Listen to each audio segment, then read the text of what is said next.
وما أرسلناك إلا رحمة للعالمين. Risalah pilihan karya Syekh bin Baz tentang menguburkan jenazah di dalam masjid adalah sarana kesyirikan. Sarana kesyirikan bukan berarti syirik ya, tapi menuju ke sana. Berarti orang itu makin dekat ke sana. Dengan menyebut nama Allah Subhanahu wa taala, segala puji hanya miliknya. Salam dan salam semoga tercurah kepada Nabi Muhammad SAW dan setiap orang yang mengikutinya. Amma ba'du. Kami telah membaca koran Khurtum terbitan 17 tanggal 17 bulan 4 1415 Hijriah. Kami mendapatkan koran tersebut telah memberitakan tentang pemakaman Sayyid Muhammad Al-Hasan Al-Idris di samping makam ayahnya di dalam masjid mereka di kota Turban dan lain-lain. Sesuai dengan perintah Allah Subhanahu wa taala untuk saling menasihati sama kaum muslimin, pengingkaran atas kemungkaran, maka dari itu saya mengingatkan bahwa pemakaman jenazah di dalam masjid adalah dilarang.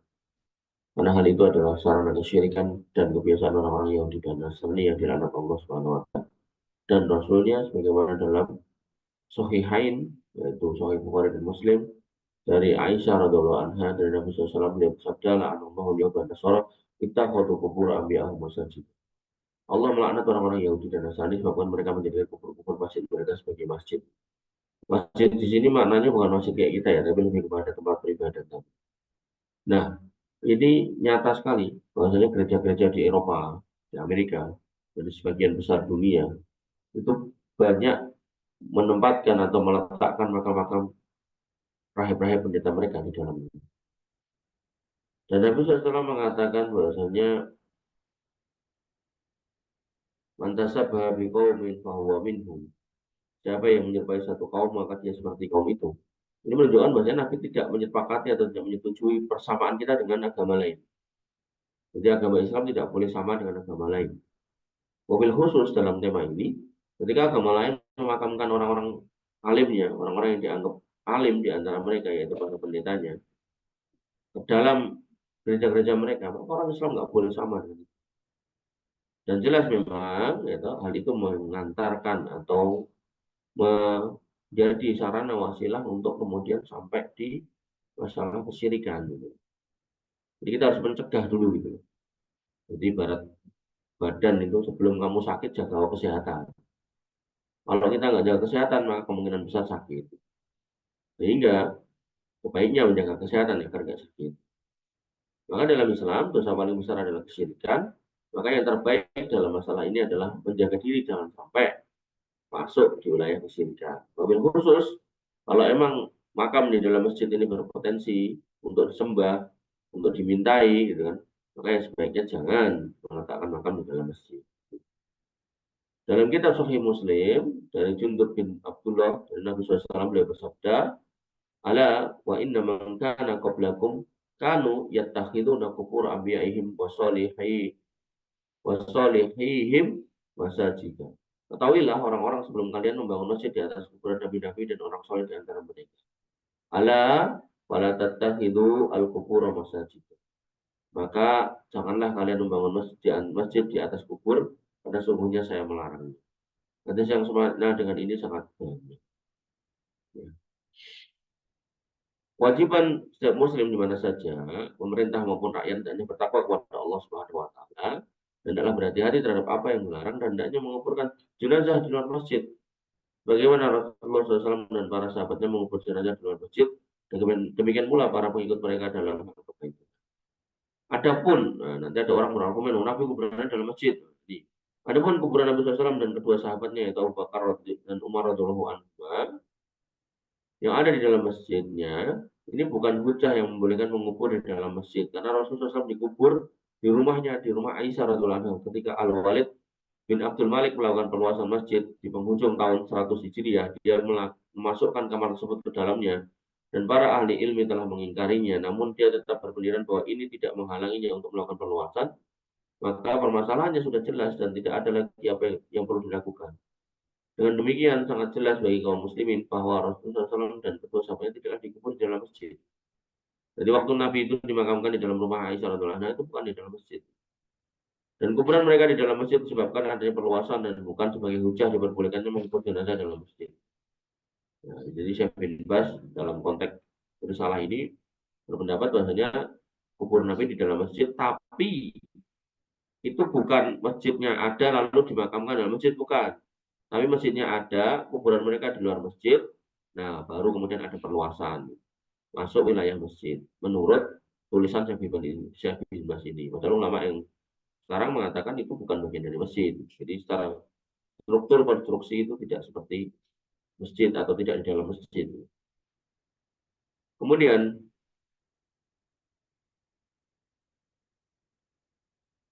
karena mereka bukan dikubur dalam masjid, namun mereka dikubur di dalam rumah Nabi SAW. Sementara yang dilakukan Al-Walid tidak dapat dijadikan sebagai alasan oleh siapapun karena hujah hanya dari kitab dan sunnah serta ijma salaful ummah. Semoga kita termasuk orang yang mengikuti jalan kebaikan. Kami telah memberikan nasihat ini akan terlepas dari tanggung jawab nanti di akhirat. Ditulis di tanggal 14 bulan 5, 14, 15 Hijriah. Semoga Allah senantiasa selalu memberikan taufiknya pada kita. Salawat dan salam semoga tercurah kepada Nabi besar Muhammad SAW, sahabatnya dan para pengikutnya sampai hari kiamat. Kemudian, sholat dan keutamaannya. Kalau puji bagi Allah Subhanahu wa Ta'ala, Rabb semesta alam, tiada permusuhan selain pada orang-orang dolim. Salawat dan salam semoga tercurah kepada Nabi besar Muhammad SAW, keluarganya dan para sahabatnya, semuanya amma ba'du. Hendaknya setiap orang memperhatikan masalah sholat, karena sholat adalah sesuatu yang agung dan kedudukannya tinggi. Hendaknya mengikhlaskan ibadah untuk Allah Subhanahu wa Ta'ala saja dan tidak menyekutukannya. Hendaknya berlepas diri dari selain Allah Subhanahu wa Ta'ala. Hendaknya orang muslim meyakini bahwa hanya Allah lah Rabb yang berhak disembah dan sesembahan selain Allah adalah batil, sebagaimana firman-Nya, "Dzalika bi anna Allah wal haq wa anna ma yad'una min dunihi wal batil." Kuasa yang demikian itu adalah karena sungguhnya Allah dialah Rabb yang hak dan sungguhnya apa yang mereka seru selain Allah itulah yang batil. Wa annallahu wal aliyyul karim, dan sungguhnya Allah dialah yang maha tinggi dan maha al-kabir, maha aliyul kabir, maha besar. Kemudian Allah Subhanahu wa taala tegaskan juga dalam firman-Nya Quran surat Luqman ayat 30, "Dzalika bi annallaha huwal haq wa anna ma yad'una min dunihi al-batil wa annallaha huwal aliyyul kabir." Demikianlah karena sungguhnya Allah dialah yang hak dan sungguhnya apa saja yang mereka seru selain dari Allah adalah yang batil dan sungguhnya Allah dialah yang maha tinggi lagi maha besar. Kemudian dalam ayat yang lain, wa qad rabbuka alla ta'budu illa iyyahu wa bil walidaini ihsana, dan Tuhanmu telah memerintahkan supaya kamu jangan menyembah selain Dia dan adalah kamu berbuat baik pada ibu bapakmu dengan sebaik-baiknya. Kemudian Allah juga tegaskan pada Quran surat Al-Fatihah ayat 5, iyyaka na'budu wa iyyaka nasta'in, dan engkaulah kami menyembah dan hanya kepada engkaulah kami meminta pertolongan.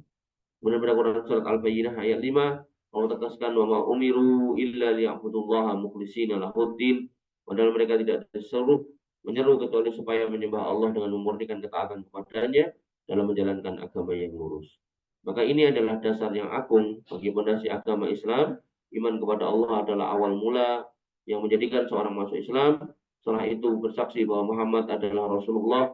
Kedua syahadat ini merupakan dasar agama.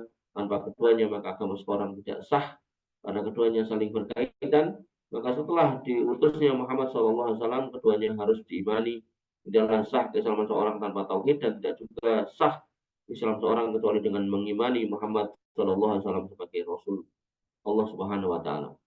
Maka seandainya seorang puasa di siang hari, sholat di malam hari, beribadah dengan berbagai macam ketaatan kepada Allah, namun tidak beriman kepada Nabi Muhammad SAW, setelah Allah mengutusnya, maka orang tersebut dihukumi sebagai orang yang kafir menurut ahlu ilmi, ulama. Orang itu paling kafir di antara orang-orang kafir.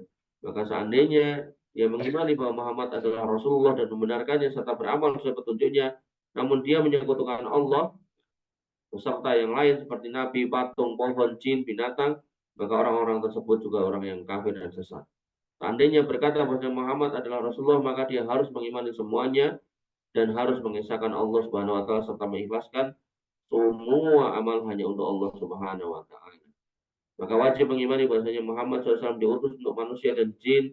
Para rasul dahulu diutus hanya untuk kaumnya saja, akan tetapi Nabi Muhammad SAW diutus untuk semua manusia dan bangsa jin. baik yang Arab maupun yang asing, baik yang jin, yang yang ada di seluruh dunia ini, laki-laki maupun wanitanya. Jin laki-laki ada, wanita. Orang kaya maupun orang miskin, ya penguasa ataupun rakyatnya, semuanya masuk dalam tugas kerasulan. Maka siapa yang mengikutinya serta patuh dan mengimaninya, maka ia akan masuk surga. Sementara siapa yang sombong terhadapnya, maka akan masuk neraka. Allah Subhanahu wa taala berfirman, "Wa may yakfur bihi minal ahzabi wan naru maw'iduh wala taku fi miryatin min." Barang siapa di antara mereka orang-orang Quraisy dan sekutu-sekutunya yang kafir sementara Al-Quran, maka nerakalah tempat yang diancamkan baginya. Karena itu janganlah kamu ragu-ragu terhadap Al-Quran itu. Nabi SAW bersabda, "Walladzi nafsi biyadihi la yasma'u bi ahadun min hadhil ummah yahudiyyun aw nasraniyyun, tsumma yamutu wa lam yu'minu billadzi ursiltu bihi illa kana min ahlin nar." Demi jiwaku yang berada di tangannya, tidak seorang pun dari umat ini yang mendengar tentang risalahku, baik itu Yahudinya maupun Nasraninya, kemudian meninggal sementara ia belum beriman terhadap apa yang aku bawa, kecuali ia menjadi penghuni neraka. Nabi SAW juga bersabda, "Kana nabiyyu yab'atsu ila qaumihi khassah wa yub'atsu ila nasi 'amah." Bahwasanya para nabi diutus untuk kaumnya masing-masing, dan aku dan aku diutus untuk semua manusia. Jadi Muhammad SAW itu risalahnya untuk semua manusia. Tapi nabi-nabi yang lain itu untuk umatnya, misalnya Nabi Musa untuk orang Yahudi, bahkan Nabi Isa atau yang diklaim oleh sebagian orang Nasrani sebagai Yesus Kristus itu juga untuk orang Yahudi, bukan untuk orang seluruh dunia. Allah Subhanahu wa taala berfirman, "Qul ya ayuhan nas, inni rasulullah ilaikum jami'a." Katakanlah wahai manusia, sesungguhnya aku adalah utusan Allah kepadamu semuanya. Wa ma arsalnaka illa kafah linnas basyiran wa nadhira. Dan kami tidak mengutus kamu melainkan kepada umat manusia seluruhnya sebagai pembawa berita dan kabar gembira serta memberi peringatan. Wa ma arsalnaka illa rahmatan lil alamin, dan tidaklah kami mengutus kamu melainkan menjadi rahmat untuk seluruh alam. Maka setelah kedua syahadat ini, Allah Subhanahu wa taala memerintahkan untuk menunaikan sholat yang keduanya berada pada urut dua setelah kalimat syahadat. Dia rukun sholat yang paling besar setelah kedua kalimat syahadat. Maka siapa yang menjaganya berarti dia telah menjaga agamanya, dan barang siapa yang menyanyiakannya maka rukun yang lain akan mudah dia sia-siakan. Diriwayatkan dalam Musnad Imam Ahmad dengan sanad jayyid dari Abdullah bin Amr bin As radhiyallahu anhu, dan Nabi SAW suatu hari beliau menyebut masalah sholat di antara para sahabatnya dengan mengatakan, siapa yang menjaga sholat maka baginya cahaya, hujah dan keselamatan dari api neraka, dan siapa yang tidak menjaganya maka ia tidak punya cahaya, tidak punya hujah, dan tidak akan selamat dari api neraka. Wa yaumul qiyamati yub'atsu ma'a Fir'aun wa Haman wa Qarun wa Ubay bin Khalaf, akan dibangkitkan dengan Fir'aun, Haman, Qarun dan Ubay bin Khalaf. Maka dalam masalah ini sebagian ulama berkata, sungguhnya orang yang menyanyiakan sholat akan dikumpulkan dengan pembesar-besar kekafiran seperti Fir'aun, Haman, Qarun dan Ubay bin Khalaf, disebabkan kesalahan mereka dalam kekafirannya.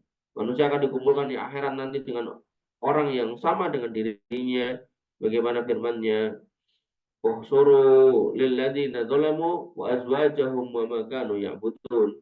Pada malaikat diperintahkan, kumpulkanlah orang-orang yang zalim beserta teman-temannya, ya, dan sembahan-sembahan yang selalu mereka sembah, yaitu sama dengan keyakinan dan pandangannya. Barang siapa karena kekuasaan ia meninggalkan sholat, maka ia akan dikumpulkan bersama Fir'aun. Jadi kalau ada orang yang merasa sibuk ngurus kekuasaannya sampai nggak sholat, dia akan dikumpulkan dengan Fir'aun. Di mana ia telah meninggalkan sholat karena rakus terhadap kekuasaan, serta sombong juga karena kekuasaannya yang memusuhi Musa. Akhirnya ia menjadi orang yang menderita kerugian dan akan menjadi penghuni neraka. Allah Subhanahu wa taala berfirman, "Udkhulu ala fir'auna asyaddal adab." Dikatakan kepada para malaikat, masuklah Fir'aun dan kaumnya ke dalam adab yang sangat keras. Kita berlindung kepada Allah Subhanahu wa taala dari hal-hal tersebut. Dan barang siapa yang karena jabatan ia meninggalkan sholat, maka ia akan diserupakan dengan Haman, menterinya Fir'aun, panglimanya Fir'aun, dan akan dikumpulkan dengannya.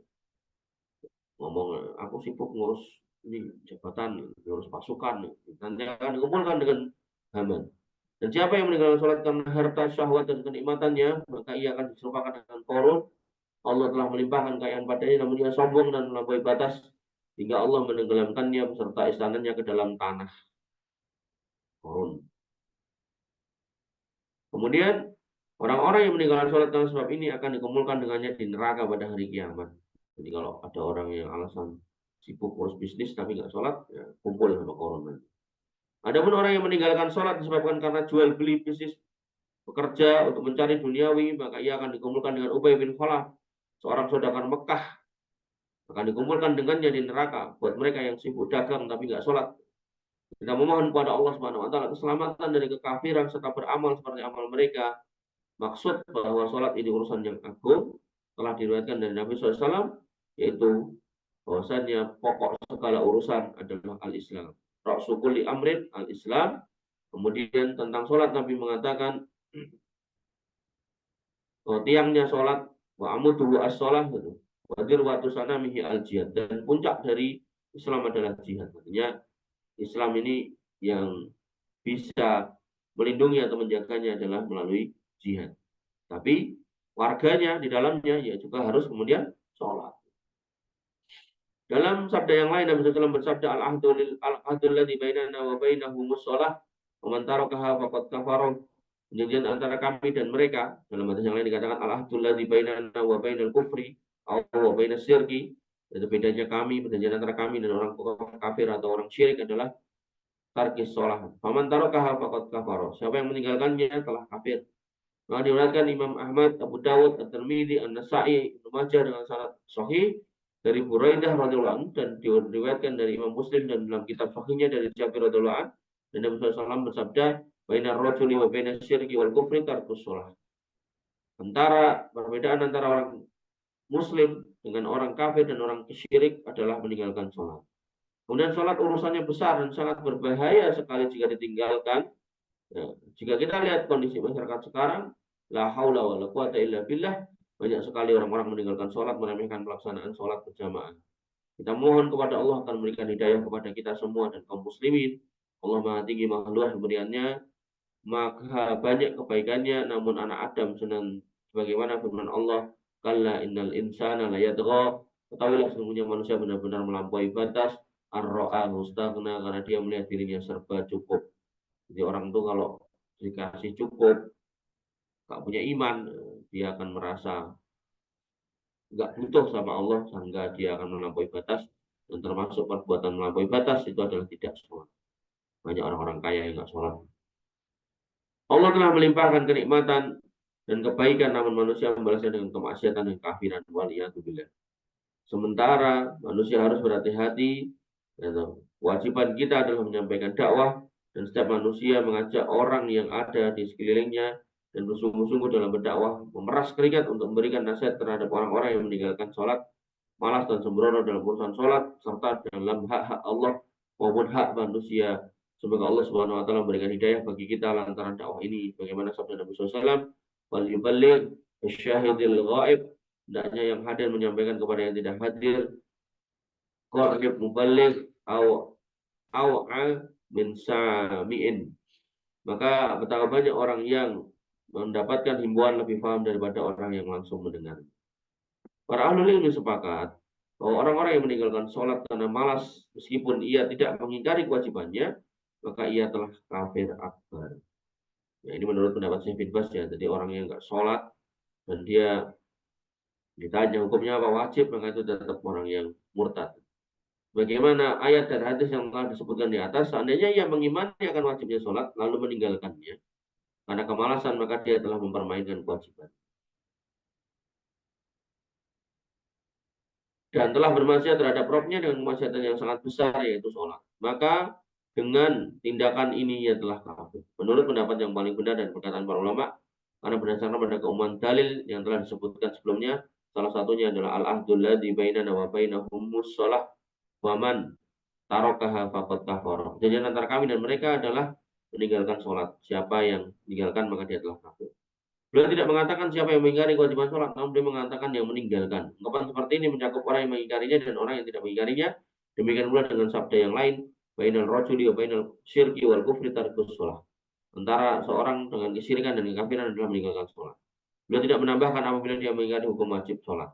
Rasulullah SAW adalah orang yang paling fasih dan mengerti di antara manusia. Bisa saja beliau mengatakan apabila meninggalkannya karena sebab mengingkari akan wajibnya, tidak ada halangan apapun bagi beliau untuk mengungkapkan kalimat ini guna menjelaskan status hukum seandainya hukum meninggalkan sholat sebagaimana yang mereka katakan. Ketika Rasulullah SAW mengatakan kafir terhadap orang yang meninggalkan sholat, beliau bersabda, Alhamdulillah di bainahumus sholah faman tarakaha faqad kafara. Nah, di sini menjelaskan hanya dengan meninggalkan dan sengaja meninggalkan terhadap kewajiban yang agung ini maka hukumnya menjadi kafir akbar. Nas'alullah al-afiyah serta hukumnya murtad waliyadzubillah. Jadi orang yang meninggalkan sholat tapi masih mengimani kewajiban sholat itu dosanya dosa kekufuran. Ya, kufrun duna kufrin, ya, tidak sampai kafir. Tapi kalau kemudian sampai dia mengatakan bahwasanya sholat itu nggak wajib, maka itu murtad. Dan wanita muslimah tidak boleh tinggal bersamanya sampai ia kembali dan bertobat kepada Allah. Jadi perhatikan Mbak, kalau nyari suami, carilah suami yang sholat.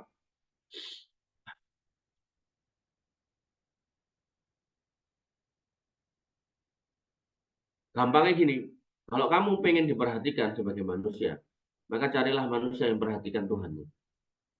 Nah, manusia yang perhatikan Tuhannya dalam konteks keimanan kita adalah yang sholat. Maka pentingnya menghadirkan sholat itu dalam diri kita, karena sholat itu adalah bagian dari kewajiban kita sebagai orang yang sudah berikrar satu alla ilaha illallah satu anna muhammadar rasul. Dan orang yang sholat akan mendapatkan ketenangan ketika dia paham sholat itu apa. Makanya orang yang sholat itu kalau dengar adzan, walaupun ngantuk, berusaha bangun, walaupun capek, berusaha mengerjakan. Jangan kayak sebagian orang, udah nggak capek, udah nggak ngantuk, tapi nggak segera sholat. Dan wanita muslimah tidak boleh tinggal bersamanya sampai kembali dan bertobat kepada Allah. Abdullah bin Sakik al-Uqad al-Uqaili, seorang tabi'in yang agung radhiyallahu anhu berkata, para sahabat tidak pernah melihat adanya satu amal yang jika ditinggalkan merupakan kekufuran selain daripada sholat. Telah disebutkan tentang kesepakatan mereka bahwa meninggalkan sholat hukumnya adalah kafir. Mereka tidak mengatakan bahwa kafir itu terjadi karena syarat atau dengan syarat mengingat hukum wajibnya atau menentang akan wajibnya. Adapun orang yang berkata bahwa sholat tidak wajib maka hukumnya kafir menurut kesepakatan ulama. Semoga Allah menyelamatkan diri kita. Tapi ini kita nggak boleh kafir gitu ya. Jadi kalau lihat ada saudara, orang tua atau tangga nggak sholat itu anggap itu sebagai lahan dakwah kamu untuk dinasihati. Dan nasihat itu pelan-pelan lihat orangnya, jangan langsung. Apalagi ini orang tua. Sholat Pak, sholat kafir enggak gitu ya. Jadi pelan-pelan. Pak pun sepuh, gue sholat. Lah, sholat barang. Nah, dilihat bapaknya seneng apa? Oh, senengnya kopi atau kopi. Gue Pak, kopi Pak. Barang kopi sholat gue. Malah kopi ini tak tompol, sholatnya sobet. Nah, nanti meneng. Pokoknya itu bagian dari mau idodil hasanah ya. Bagaimana kemudian berdakwah dengan baik, tidak boleh kemudian langsung kafir kafir. Demikian pula orang yang mengingkari wajibnya zakat dan puasa di bulan Ramadan, haji, sementara ia mampu maka hukumnya kufur menurut ijma ulama. Kita mohon keselamatan kepada Allah Subhanahu wa taala dari semua sikap-sikap yang bisa membatalkan syahadat kita. Kemudian demikian pula juga ada orang yang mengatakan bahwa zina, homer, musik, durhaka pada orang tua atau makan riba adalah halal maka hukumnya kufur menurut sepakatan kaum muslimin. Jadi itu harus hati-hati. Jadi mengharamkan yang halal, menghalalkan yang haram, mengatakan yang wajib tidak wajib itu bisa membatalkan syahadat.